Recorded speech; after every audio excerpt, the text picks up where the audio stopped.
Oke, jumpa lagi teman-teman analis.co.id. Bismillahirrahmanirrahim. Pada kesempatan kali ini, kita akan membahas soal fundamental ICBP atau review saham ICBP. Soal ICBP atau INDF itu sudah kita bahas di video sebelumnya, teman-teman. Silahkan di search di bagian sini, di klik search. Dan buat teman-teman yang mau tahu harga saham Indofood atau saham Indofood 2020 itu nanti kita bahas, tapi itu sudah termasuk karena ICBP juga termasuk saham Indofood. Nah, terkait analisa fundamental saham ICBP, kita hanya akan membahas reviewnya saat ini. Jadi review saham ICBP. Soal anjlok akuisisi kita tidak bahas. Jadi kalau ICBP versus Unilever, UNPR, itu juga masuk dalam pembahasan kita. Oke teman-teman, kita mulai saja. Buat teman-teman yang baru bergabung, silahkan subscribe dan klik tombol loncengnya. Dan jangan lupa berkunjung ke blog analis.co.id. Oke, kita langsung. Oke teman-teman, ini sebenarnya sudah saya tunjukkan kemarin seperti apa fundamental ICBP. Jadi kita mulai dulu dari total penjualan atau sales. Nah, kalau kita lihat dari 2010, saya punya data 2010 sampai 2019, itu dimulai dari 17 triliun, naik jadi 19, 21, 25, 30, 31, 34, 35, 38, 42. Nah, inilah salah satu alasan kenapa saya merekomendasikan saham ICBP atau saham Indofood ini, karena salah satu faktor penentu saham untuk warisan atau saham syariah untuk warisan yang bisa ditabung untuk jangka panjang, itu salah satunya adalah penjualannya bisa konsisten dari tahun ke tahun minimal 10 tahun terakhir. Kemudian dari total laba bersih per tahunnya itu juga terus naik dari 1,7, 1,92, 1,2, 2,2, 2,6. Jadi hampir tidak ada celah di mana kinerja ICBP itu turun di beberapa tahun selama 10 tahun terakhir ini. Nah, ini juga jadi pertanda bahwa sebuah perusahaan yang sangat kuat dari sisi finansial, dari sisi bagaimana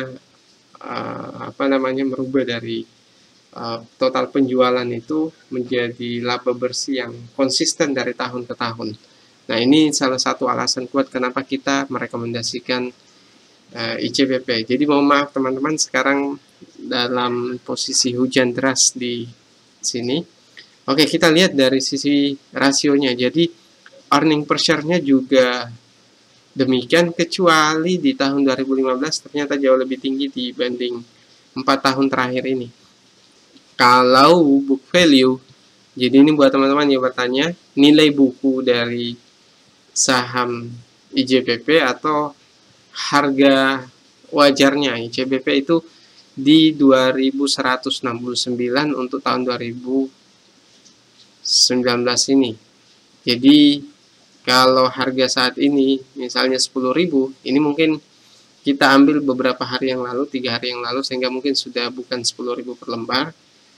Nah, kalau dengan harga pasar 10.000, sedangkan harga nilai bukunya itu hanya 2.000, lalu kenapa kita merekomendasikan ICBP ini? Jadi salah satu alasannya teman-teman, kita lihat dari valuasi, histori valuasinya dari tahun ke tahun, mulai dari 2015 sampai 2019, itu selalu dihargai dengan PBV di atas 5 kali. Dengan kata lain, kalau kita berharap saham ICBP ini turun menjadi PBV 1,0, ini sudah sangat bisa kita katakan sangat tidak mungkin terjadi, mengingat bahwa 5 tahun terakhir memang harganya selalu dihargai dengan PBV 5 kali. Kemudian nanti kita bandingkan dengan UNPR, jadi ICBP vs UNPR itu seperti apa. Nah, kita lihat dari sisi price to earning ratio, ini juga selalu di atas 20 kali, sehingga dengan harga sekarang ini bisa kita katakan bahwa ini masih standar wajar dan belum terlalu murah.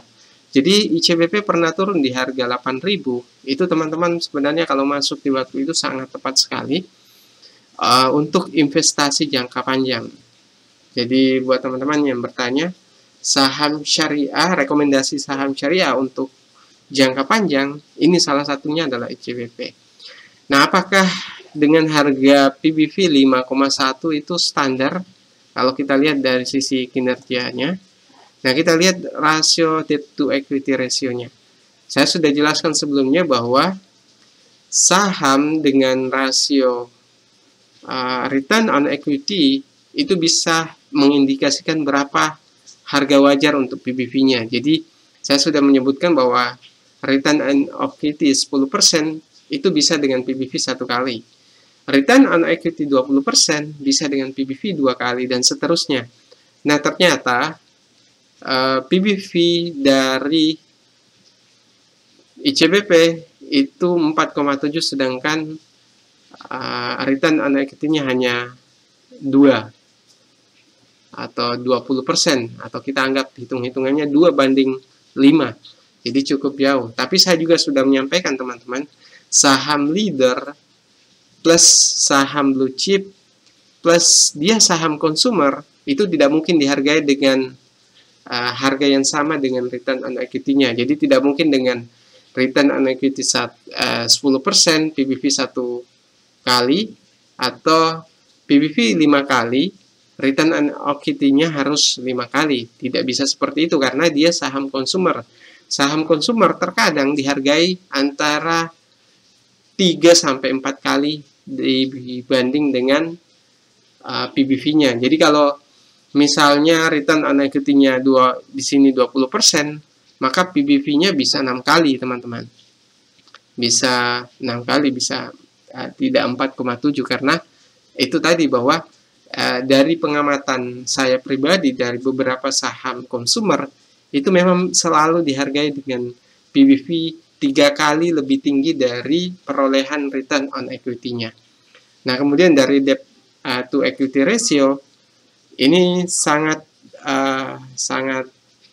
aman untuk saham sekelas ICBP ini dengan debt to equity ratio di bawah 1 kali itu cukup aman, teman-teman. Itu sudah kita bahas di kalkulator saham Excel.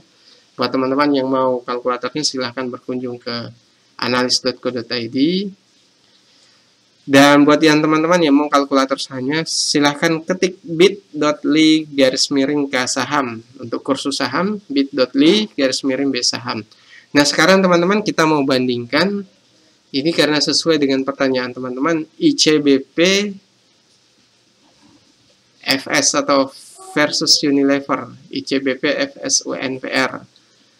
Ini saya sengaja baca FS teman-teman biar bisa terbaca oleh Google.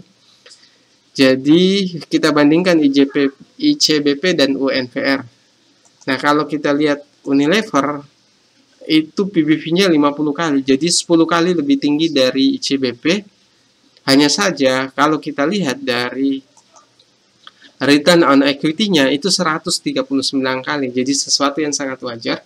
Hanya saja kalau kita coba hitung-hitungan 10% banding 1, jadi 10% return on equity 1 kali PBV, berarti kalau 139 berarti PBV dari Unilever itu 13 atau 14 kali yang wajarnya. Hanya kita sudah katakan tadi bahwa saham blue chip, kemudian saham leader, plus saham consumer itu biasanya rata-rata dihargai minimal 3 kali. Jadi kalau return on equity-nya 10%, maka PBV-nya bisa 3 kali.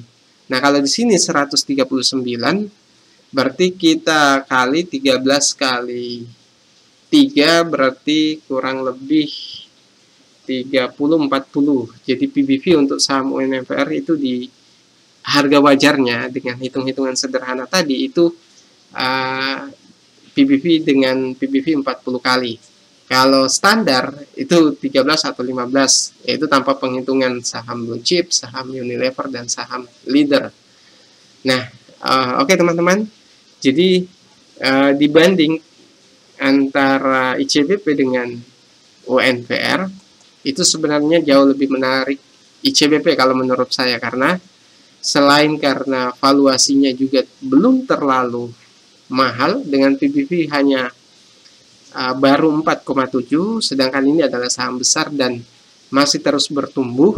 Dibanding dengan Unilever, ini sudah sangat, cakupan perusahaannya sudah sangat besar, sehingga untuk pertumbuhannya memang tidak akan sebesar peluang ICBP ini. Jadi silakan teman-teman bandingkan.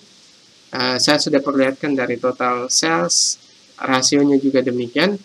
Jadi kalau price to earning ratio ICBP hanya 23, Unilever ini 36. Jadi secara valuasi teman-teman kalau mau memilih, saya jauh lebih merekomendasikan ICBP dan Emyor. Emyor bahkan jauh lebih menarik sebenarnya, karena coba kita lihat dari return on equity-nya di atas 20%. Jadi kurang lebih kalau Emyor kita bandingkan dengan ICBP itu kurang lebih hampir sama teman-teman.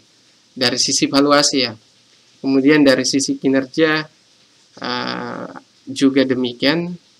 Hanya kalau dari sisi utang itu jauh lebih baik ICBP dengan rata-rata 0,5 saja. Oke teman-teman, mungkin ini yang bisa kita sampaikan soal perbandingan antara ICBP dan UNVR dan ICBP dengan Emyor. Nah, terkait dengan kapan masuknya, itu kita coba lihat teman-teman. ICBP JK.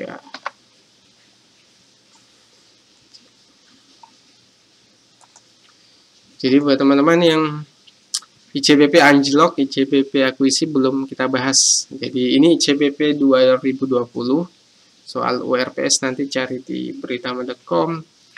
Jadi saham Indofood 2020 khususnya ICBP ini, kita akan lihat bagaimana pergerakannya. Jadi ini untuk saat ini harganya adalah 10.075 di bulan Januari, Februari, Maret, April.